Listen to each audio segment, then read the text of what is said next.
હસ્તગીરી જાળિયા ગામે સિંહે 2 બકરાનું મારણ કર્યું, ગ્રામજનોમાં ફફડાટ।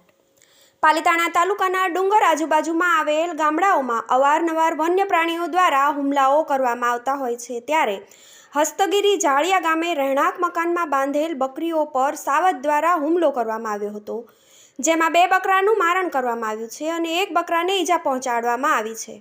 પશુપાલક આનંદભાઈ નથુભાઈ ચૌહાણ નામના પશુપાલકના બકરાઓનું મારણ કરવામાં આવ્યું છે, ત્યારે ગ્રામજનોમાં તેમજ પશુપાલકોમાં ફફડાટ જોવા મળી રહ્યો છે। વન વિભાગને જાણ કરવામાં આવી છે, ત્યારે વન વિભાગની કામગીરીને લઈને ગ્રામજનોમાં રોષ જોવા મળી રહ્યો છે, ત્યારે સરપંચ હરેશભાઈ પરમાર સહિત ઘટના સ્થળે દોડી આવ્યા છે અને વન્ય પ્રાણીઓને દહેશતને લઈને યોગ્ય રજૂઆત વન વિભાગને કરવામાં આવી છે।